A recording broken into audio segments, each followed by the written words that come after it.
Mikolo tosekelaki na mosolo ya mboka Kongo ekoki tofungwani misolelo tomoni bozoba nyonso tosali po ya kobongisa Kongo aveni ebongi tosala moto nyonso ata mwana Kongo ya mosolo mpembe ya nzoku.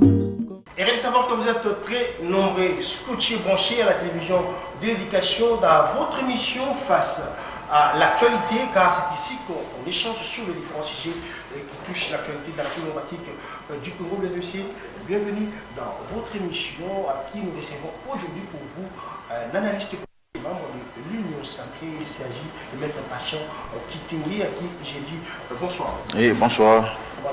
Non, ça va bien. De vous avoir sur ces plateaux de face à l'actualité, Maître Patient, très léger. On parle de l'axe économique du pays. Oui. Plus du côté de la situation qui touche la négociation de la face monnaie locale.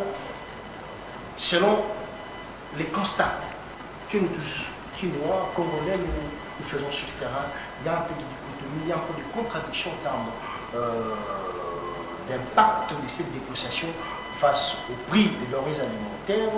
Selon vos analyses, qu'est-ce qui peut être à la base de cette dichotomie entre ce que nous constatons en termes de négociation, vu le taux officiel fixé par l'État et ce que nous vivons sur le terrain? Merci.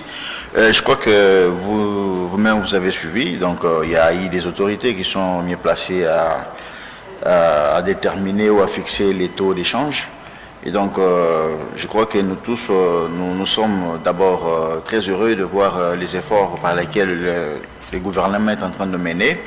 Et donc, y compris aussi les efforts du gouverneur de la Banque centrale. Et donc, vous savez, la RDC a passé des moments très difficiles, vraiment délicats.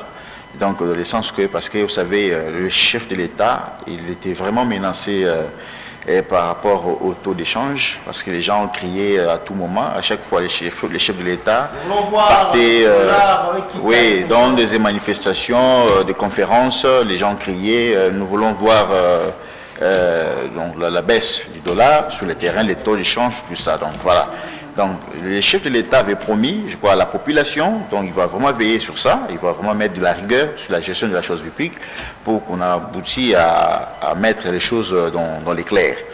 Donc je crois que c'est dans le gouvernement, l'actuel gouvernement, quand le chef de l'État a remanié ses gouvernements, je crois que le chef de l'État a l'idée de mettre vraiment les actions sur la marche, donc surtout la question des taux d'échange.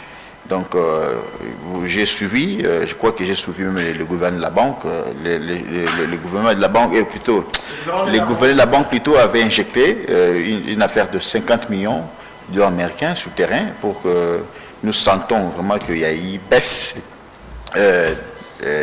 des dollars sur le terrain. Et donc, voilà pourquoi aujourd'hui nous sentons que les choses commencent à prendre de l'allure normale comme on était avant. Ça inquiétait les Congolais, d'autant plus que sur le terrain, il n'y avait pas les taux fixes chez nos frères cambistes qui se sont fait des dieux, sans pourtant savoir qu'il y a des autorités de décision de l'État qu'on ne peut pas zapper. Mais aussi, il y a les prix des denrées alimentaires, pas de manière générale, mais il y a un bon nombre d'articles qui n'ont pas connu un peu de baisse en termes de prix. Est-ce que c'est par un manque de suivi de mesures d'accompagnement de ces décisions de les autorités ou c'est par la mauvaise foi de nous Congolais qu'on peut justifier ces constats? Bon, moi je pense que c'est un problème de... En fait, c'est pas un problème des autorités, parce que vous savez, les autorités ont lutté pour aujourd'hui que nous pouvons avoir les taux d'échange un peu stables. Vous savez déjà, ce qui se passe sur le terrain, ce sont vraiment des actes vraiment abusifs. Ce ne sont pas les autorités qui ont fait en sorte que nous subissons ce genre de pratiques des gens, ce qui se passe au niveau sur le terrain. Donc, les autorités, ils ont fait des efforts de stabiliser les taux d'échange. Je crois que d'abord, la Banque centrale avait déjà fixé un montant de 1 dollar à 23 000 francs. Effectivement, 10 dollars, c'est 23 000 francs. plutôt.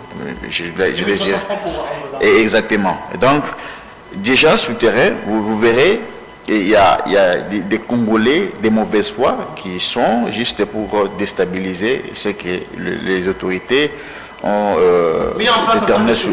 Exactement.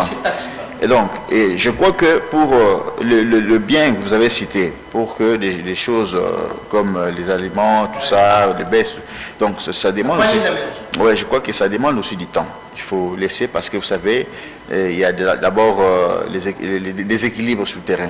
Il faudrait que, selon ce que moi je suis en train de voir souterrain, il faudrait que les gens réclament. Il faut qu'on aille petit à petit jusqu'à ce qu'ils vont faire en sorte que de faire baisser le prix sur le marché. Mais moi j'encourage donc la rigueur des autorités. Et donc nous ne pouvons pas quand même rester ouvert. Il faudrait que nous puissions soutenir ces autorités pour vraiment qu'ils arrivent à atteindre les niveaux où carrément c'est que les Congolais pensent que nous pouvons stabiliser soit les taux d'échange sur terrain. Donc c'est une question de temps. Il faudrait que nous puissions laisser le temps aux autorités et je crois qu'on va stabiliser presque toutes ces choses-là. Voilà, touchons la deuxième thématique qui parle de l'opposition au Kenya, autour de l'ancien président de Kabila Kabange, Maître Passion qui tendait à une paire de voir les opposants se mettre ensemble, ou c'est quelque chose qu'on peut qualifier du genre non-événement? Non-événement. Comment on pouvait dire non-événement alors qu'on a vu quand même le calibre de l'opposition? On citait Jean-Pierre Fouemba, on a vu Matata Pognoa qui a parlé de sa disparition ici, on l'a vu d'abord en santé, on a vu aussi quelques membres de l'Empire de l'époque qui sont retrouvés avec leur leader. Voyez-vous pas que c'est parce qu'ils ont un message à passer par rapport à ce qui se passe en Congo, parce qu'il y a eu trois axes. D'essayer le problème, trouver des solutions et pour essayer d'arranger les choses. Le communiqué final, lui, par cette été clair. Comment vous balancez ça? Non, mais moi je pense que c'est comme je vous ai répondu tout à l'heure. Et donc par rapport à ce qui s'est passé au Kenya, moi je pense qu'en réalité, nous n'avons pas vraiment des opposants qui sont vraiment sérieux vis-à-vis de la République. C'est comme je suis en train de le dire tous les jours.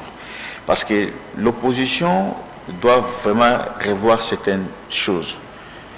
La RDC n'a pas besoin des opposants plutôt qui doivent aller à l'extérieur du pays pour aller se réunir, sous prétexte qu'ils ont juste besoin de sauver la RDC. Et donc, vous verrez vous-même, dans le cas de l'opposition, il y a vraiment une forte contradiction.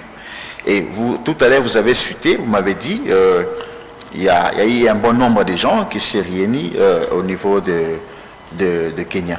En réalité, moi, je peux vous dire, à titre d'illustration, donc, déjà, dans l'opposition, il y a une forte division. Dans le sens que vous avez senti l'absence de certaines têtes d'affiche de l'opposition. Je peux même citer l'administration. Il y a eu le président Denis Sanga, Jean-Marc Abketumbi, tout ça. Et ce qui m'avait choqué de voir lorsque la personne qu'on supposait être disparue, donc quand il a pris parole, tout en fait, avec beaucoup d'arrogance, il a ignoré certaines figures de l'opposition, parce que pour lui, et déjà, du fait qu'ils sont un bon nombre, le nombre de gens qui s'étaient réunis dans ces pays, donc pour eux, ils se sentaient déjà à l'aise. En réalité, lorsqu'on parle de l'opposition doit quand même revoir, il faut qu'il y ait des têtes de fiche, il faut qu'il y ait l'opposition qui doit vraiment mener une lutte noble vis-à-vis de la République. Et donc, si vous voyez d'abord sur le plan politique, ce qui s'était réuni dans ces pays, et ce sont des gens qui sont vraiment poursuivables par la justice. Et qui sont confus à la justice. Et effectivement, un vrai Congolais ou des vrais patriotes qui aiment valablement son pays ne peuvent pas prendre le risque de quitter Kinshasa pour aller se réunir avec les agressés de la République. Donc je crois que cette question a fait vraiment beaucoup de débats. Il y a même, je ne vais pas citer son nom, qui s'était déplacé ici de Kinshasa pour rejoindre les agressés de la République, sous prétexte qu'ils ont besoin juste de sauver la RDC dans les carreaux. on ne peut pas traiter des questions très sensibles de la sécurité au niveau de l'Est du pays. Si nous voulons faire l'opposition doit commencer ici, dans la République démocratique du Congo. Et donc, et je crois que l'opposition doit revoir la manière de fonctionner. Parce que la RDC a besoin de l'opposition crédible vis-à-vis de la République. Maître Passion, ça vous est déjà arrivé de se poser cette question, celle de savoir pourquoi seulement Nairobi, pourquoi seulement Kenya, où tout commence. On a vu la coalition du président Tshisekedi avec son allié l'UNC dans le Cameroun là-bas. On a vu l'FC Fleuve Congo de Nanga d'être là-bas. Aujourd'hui, on voit aussi une autre plateforme là-bas. Est-ce qu'il y a une question qu'on peut se poser pareil pour se dire qu'est-ce que nous, le Congo, on a fait au Kenya pour vivre tout ça? Parce qu'à l'époque, l'histoire me rappelle que Roland Mobutu, qui est aujourd'hui président, avait craché sur les Congolais autrefois quand il était vice-président de ces pays-là. Quelle lecture faites-vous par rapport à ce que fait le Kenya en termes diplomatiques? Moi, je pense déjà qu'en termes diplomatiques, la Kenya n'a plus la crédibilité. En termes diplomatiques. Moi, je pense même si ces pays voisins ne peuvent pas quand même dialoguer avec, ou soit faire des coopérations ou collaborer avec la Kenya. C'est comme un État voyou. Non, c'est un État voyou. C'est un État qui fait en sorte que de faciliter des agressés de la République à aboutir à des pratiques qui ne sont pas vraiment dans la règle qu'on cherche en République démocratique du Congo. Donc vous avez donné à titre d'illustration tous ces mouvements. Vous-même vous avez dit l'AFC a eu la naissance au Kenya. Et donc déjà un mouvement rebelle qui a pris naissance dans un pays où on suppose un pays qui est crédible sur le plan international. Déjà ça pose déjà un couac sur la scène internationale. Et donc moi personnellement j'ai toujours dit au lieu de dire que c'est un pays, au moins je dis que c'est une zone des émissaires, une zone où il y a des rassemblements. Autrefois, le Kenya tentait aussi d'envoyer les consuls dans une partie. C'est ça que je dis. C'est ça que je dis. C'est ça que je dis que parce que vous savez que les normes d'un pays. Donc, j'ose dire que la Kenya, c'est comme si c'est un pays qui agisse sans connaître les conséquences. Parce que vous savez, entre les États, ils doivent quand même exister aussi des respects mutuels. Même la diplomatie, tout ça, la collaboration, les principes qui sont réunis sur le plan international. Mais je crois dire que la Kenya ne respecte pas les normes internationales.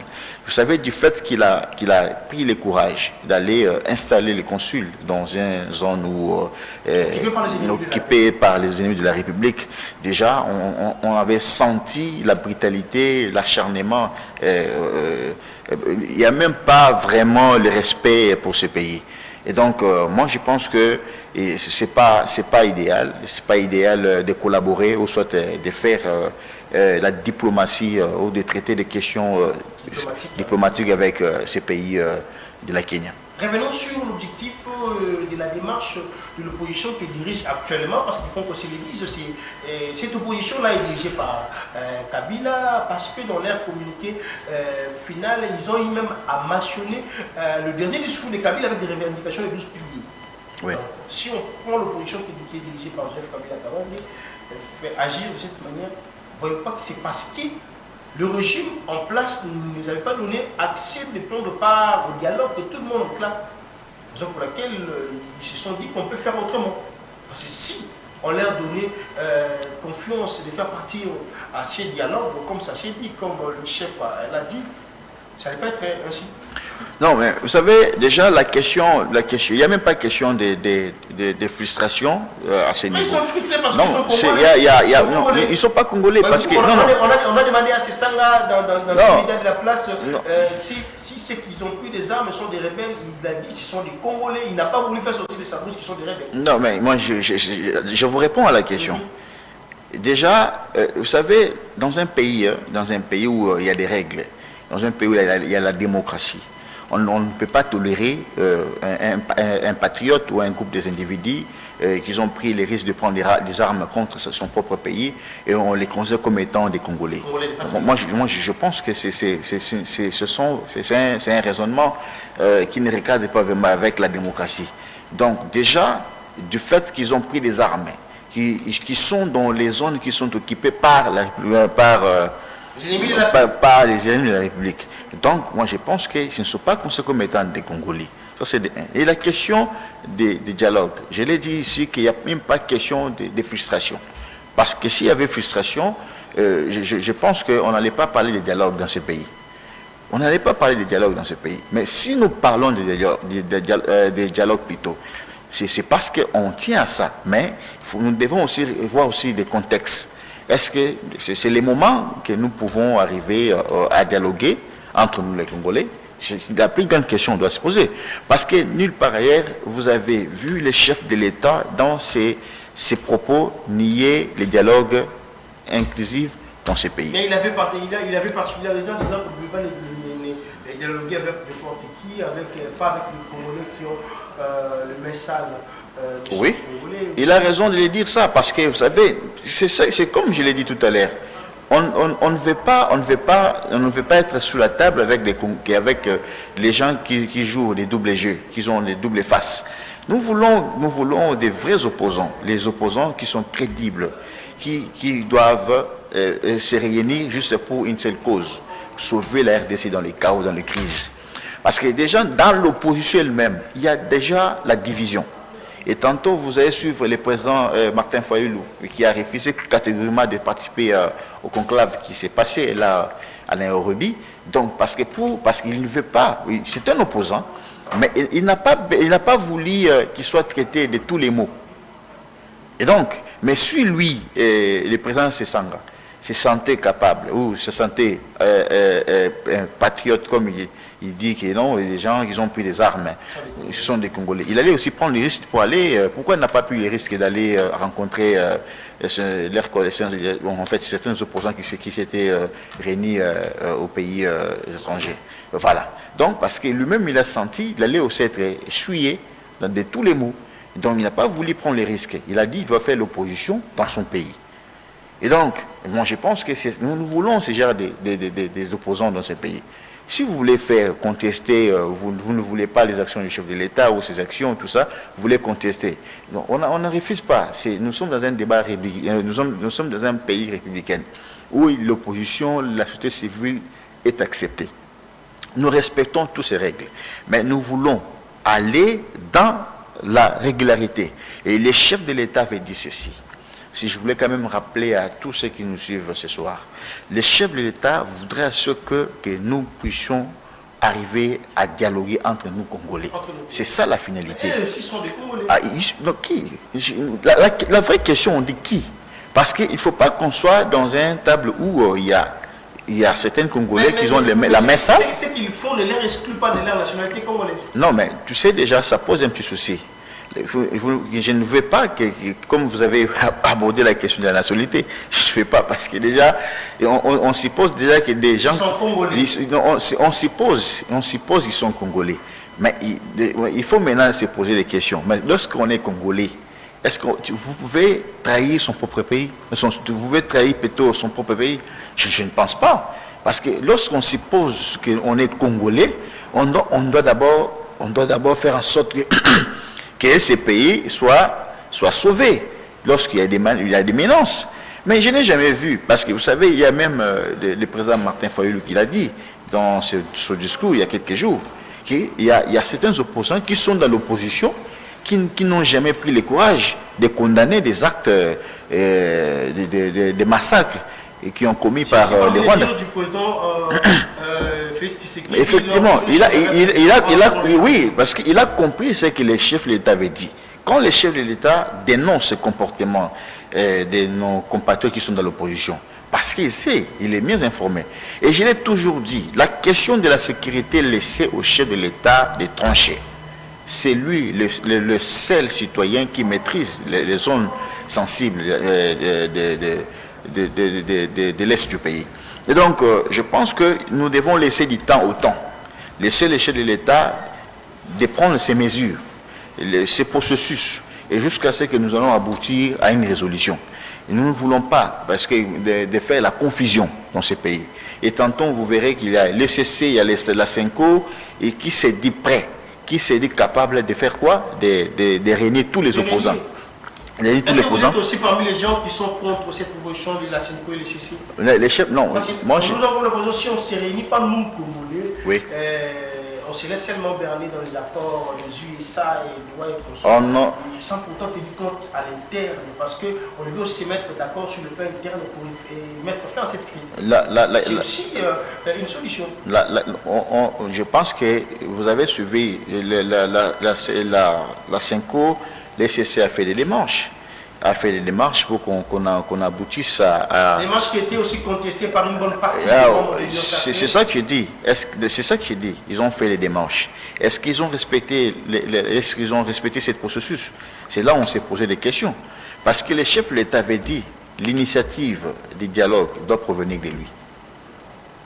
Et donc c'est-à-dire que cette question, si vous voulez qu'on en parle sur ça, il faudrait d'aller consulter les chefs de l'État. C'est les chefs qui doivent définir les modalités et les modalités d'exécution. Il ne faut pas seulement l'opposition se réveille un bon matin, se dire non, nous on est prêts pour aller à dialoguer entre nous les Congolais. Mais ça ne se peut pas. Parce que la personne qui a les bâtons de commandement, c'est le chef de l'État. Et donc nous devons quand même se soumettre. Nous devons d'abord suivre ce que lui veut.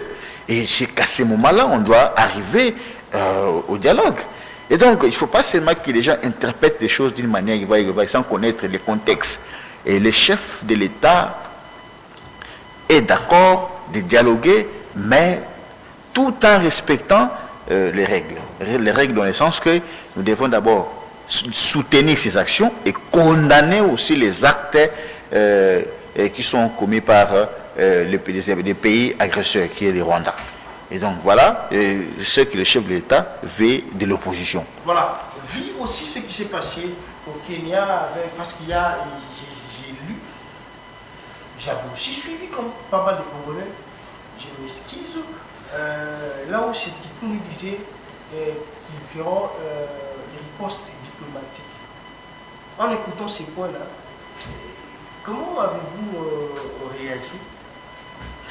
Vous savez, c'est comme vous avez dit tout à l'heure, c'est comme je l'ai dit tout à l'heure ici, je n'ai pas voulu citer parce que je ne sais pas si quand je disais, est-ce que si vraiment nous avons des opposants qui sont crédibles, ne peut pas prendre le risque de se déplacer pour aller dialoguer, pour aller se réunir dans un pays où on suppose où il y a les rassemblements des agresseurs. Et donc, dans ce contexte-là, dans tout ce qu'il a dit, je ne trouve pas vraiment la nécessité de suivre ça. Parce que vous savez, tout ce qui se passe là-bas au niveau de Kenya, ça ne concerne pas la RDC. Non, je dis ceci. À titre de rappel, parce que vous avez un peu tendance de banaliser ce qui se passe là-bas, à titre de rappel, ce sont partis qui ont commencé. Oui. Il y avait l'île de Gorée, oui. Il y avait Genève. Oui. Ce sont pas des... Pourquoi est-ce que l'île de Gorée, Genève et Consort n'a pas gêné? Parce qu'à cette époque-là, Kabila était président de la République. Oui. Mais aujourd'hui, à Tshisekedi, quand on parle de ces conclaves, ça gêne. En quoi est-ce qu'ils se sont transformés en ennemis de la paix alors qu'ils se sont mis ensemble pour parler Congo d'une manière où ils ont eu aussi des recommandations à faire pour faire sortir. Voilà maintenant la distinction. La distinction, c'est que dans l'époque des présidents Kabila, qui est aujourd'hui condamné par la justice congolaise, est-ce que dans ce type d'opposition, est-ce qu'il y avait des gens qui ont pris les armes contre la République? C'est la première réflexion. La deuxième réflexion, est-ce qu'il y avait des condamnés par la justice? Donc, vous comprenez déjà qu'il y a un petit souci. Mais dans l'état actuel, vous verrez où il y a le rassemblement des gens, de certaines personnes qui sont condamnées par la justice et qui sont des têtes d'affiche de l'M23 et de l'FC. C'est ça la dichotomie ou la distinction de l'opposition de l'époque de Kabila et de celui de son Excellence, Monsieur le Président de la République, Félix Antoine Tshisekedi. J'ai donné des exemples à titre d'illustration. Et c'est ça la distinction, c'est ce que nous voulons. C'est ce qu'on constate, que ce qui se passe au niveau de Kenya, ça ne concerne pas la RDC. Parce que l'opposition de la République démocratique du Congo doit d'abord être au cœur. Ces actions doivent soutenir le peuple. Et ces actions doivent soutenir aussi les chefs de l'État. On ne veut pas de l'opposition qui sont des experts en critique. Sans pourtant proposer. Sans pourtant proposer. Parce que si aujourd'hui, il y avait conclave ici au Congo, on n'allait pas nier ces actions. On allait être d'accord, on allait, oui, non, il y a eu un groupe il y a eu des têtes d'affiches qui s'est réunis, ils font les démarches pour prendre des résolutions, des propositions. Mais ici, on n'avait pas permis aux opposants d'y aller. Non. Les Kaboul n'avaient pas eu la permission de sortir. Sinon, la vraie question. Vous évitez de non, parler de comment les non, non. La vraie. Non, non. Quand Tshisekedi était à l'opposition, oui. avec les autres, ils ont eu aussi à traiter les affaires de la nation à l'extérieur en tant que les opposants. Non, mais la plus grande question qu'on se pose. Laquelle on traite Tshisekedi comme étant un dictateur. Je pense que je vous ai déjà répondu sur la première question. Pourquoi j'ai relevé des moyens qui font en sorte que on ne peut pas s'ingérer dans ce genre des affaires qui se passent au niveau du Kenya. Parce que j'ai répondu, à l'époque de Kabila, l'opposition qui s'était réunie au Sénégal, je vous rappelle, c'était au Sénégal, il y a eu des têtes d'affiche d'opposition. Et on n'a pas vu un seul opposant prendre les armes contre son propre pays. Ça, c'est un. Et deuxième élément, j'avais dit qu'on n'avait pas des opposants qui étaient en conflit avec la loi. Mais dans l'ère actuelle, nous avons ce type des opposants qui sont en conflit avec la loi et qui ont pris des armes contre la République. Et donc, je reviens maintenant à votre question. Pourquoi ces mains se réunir à l'extérieur du pays? Pour quel but et pour quelle finalité? On ne peut pas. Parce que vous savez, donc, c'est-à-dire que la RDC n'est pas créée pour se réunir. Non. Je ne pense pas. Parce qu'il faut valoriser les pays. Notre pays mérite aussi le respect. Je réponds bien à la question. Notre pays mérite aussi le respect. Ce n'est pas seulement nécessaire. Je ne sais pas si pour les opposants, ils pensent que s'ils se réunissent à l'extérieur du pays où ils vont prendre les fortes décisions pour déstabiliser les systèmes qui sont en place. Je ne pense même pas. Parce que si nous avons besoin de changer, l'opposition veut le changement de ce pays, ils doivent d'abord être en bon terme avec l'institution de la République, dans le sens que, surtout la question de la sécurité, qui ne concerne pas seulement l'opposition, la société civile ou la majorité, mais qui veut le rassemblement de tout Congolais.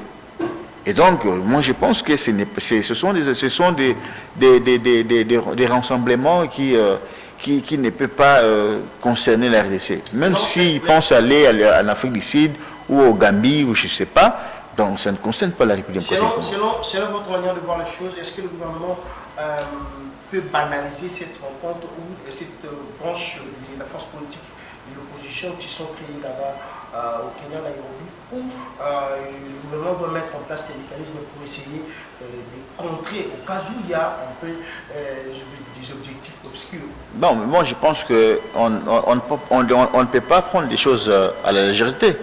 Et donc je crois que ceux qu'ils ont, vous savez, ceux qu'ils ont relayé dans les réseaux sociaux, bon, je doute parce que vous savez, il y a eu des choses qui s'est passées là, en Nairobi. Bon, je ne pense pas qu'ils ne vont pas vraiment les dévoiler.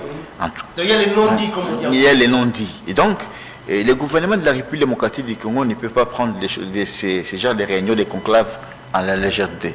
Et donc, je crois que les chefs de l'État étant les garants des garants, et effectivement, ils doivent mettre des mécanismes pour faire en sorte que ce que les agresseurs de la République pensent déstabiliser les systèmes en place n'arrivent pas à aboutir à une résolution. Et donc, moi je pense que les chefs de l'État qui maîtrisent la question de la sécurité, c'est lui qui a les bâtons, les commandements. Donc, je crois que le gouvernement a déjà pris acte, dans le sens que nous avons déjà des informations. Voilà. Parce qu'on suppose que le gouvernement a des informations. Et donc, face à cette situation, le gouvernement déjà, je crois qu'ils ont déjà des mécanismes de renforcement de sécurité et pour savoir anéantir les actes ou ce que l'opposition, les agresseurs préparent pour déstabiliser notre pays. Et s'il faut dire un mot à la population, regarde votre caméra, et concernant ce qui se passe, parce qu'il y a un peu de confusion, il y a des autres qui disent que pourquoi on veut négliger cette opposition, il y a les autres qui disent qu'on doit aussi les entendre, ce sont des Congolais, et que direz-vous en tant que patriote aux Congolais qui nous suivent à ce moment?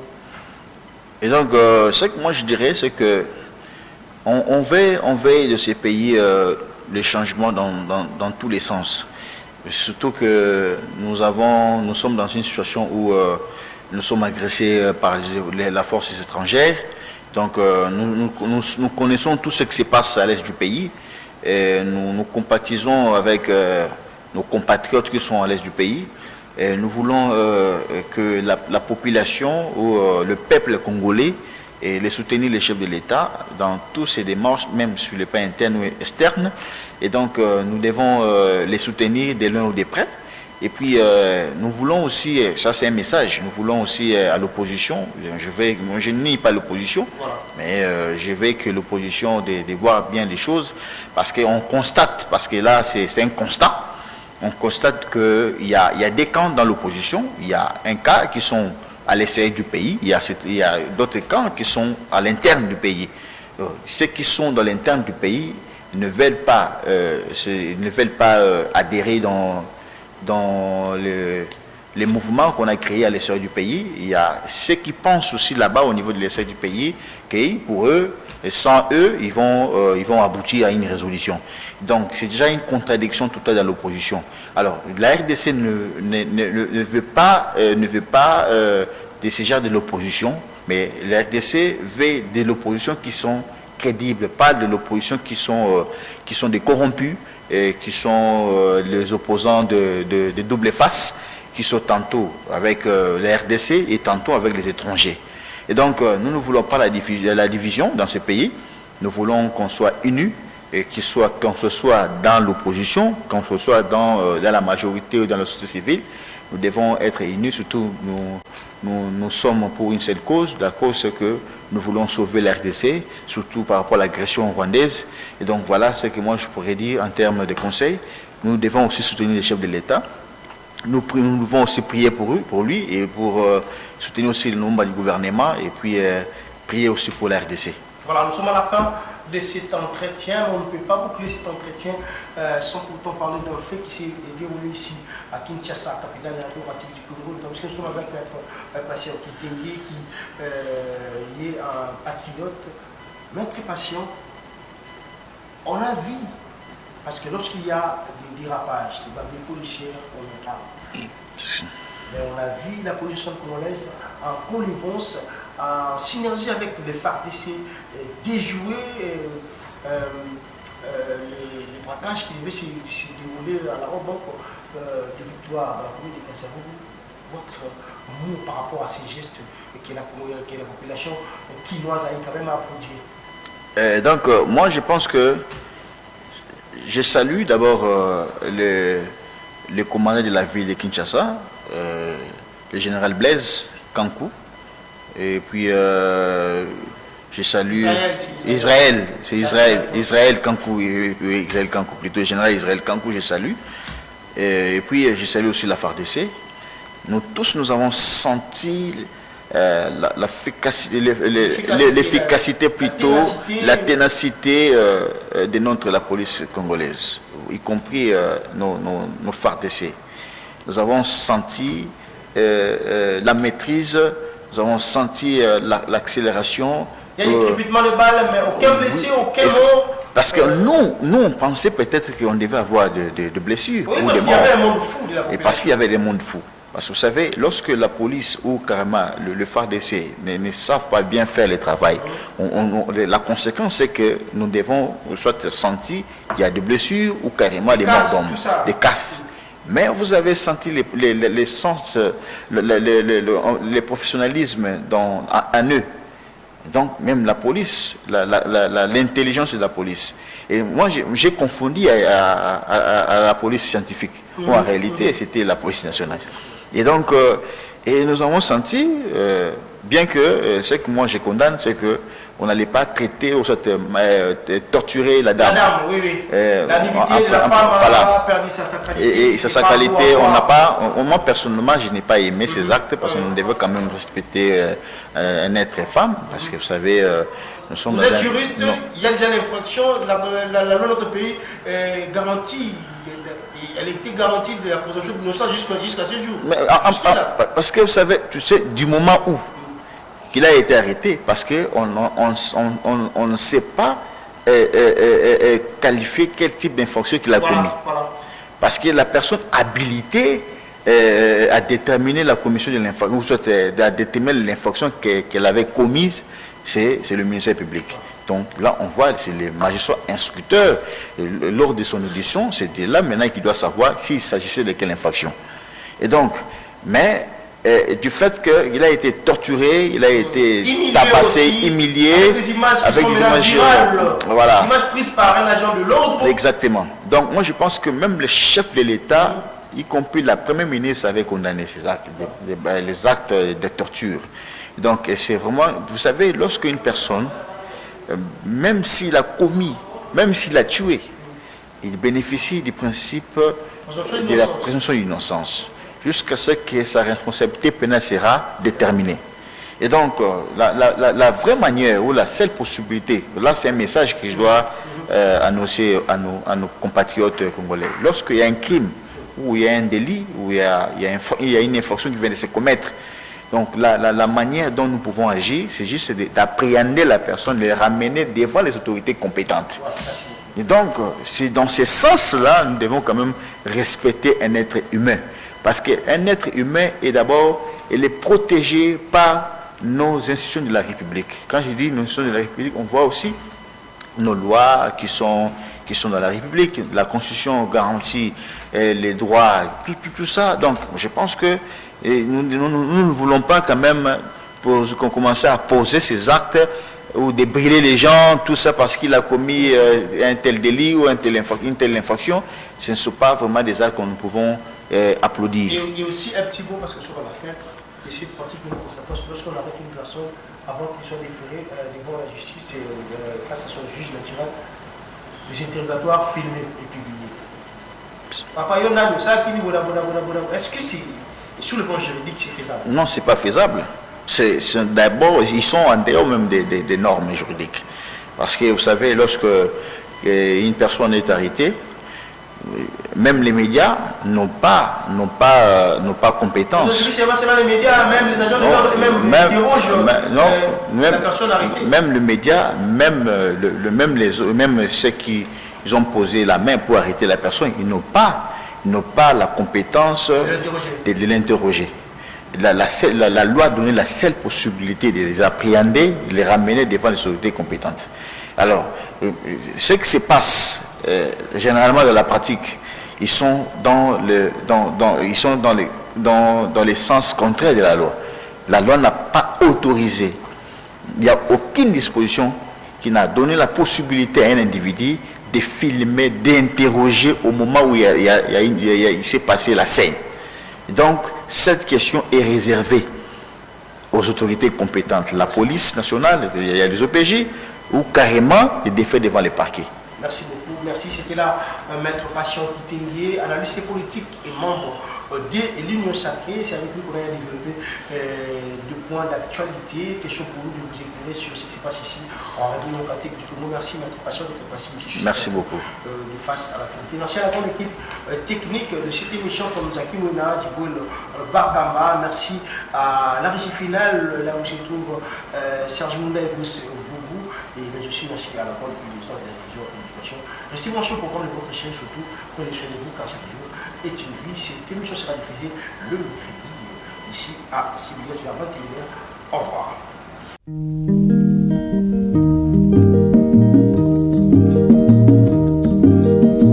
mikolo tosekelaki na mosolo ya mboka Kongo ekoki tofungwani miso lelo tomoni bozoba nyonso tosali po ya kobongisa Kongo aveni ebongi tosala moto nyonso ata mwana Kongo ya mosolo mpembe ya nzoku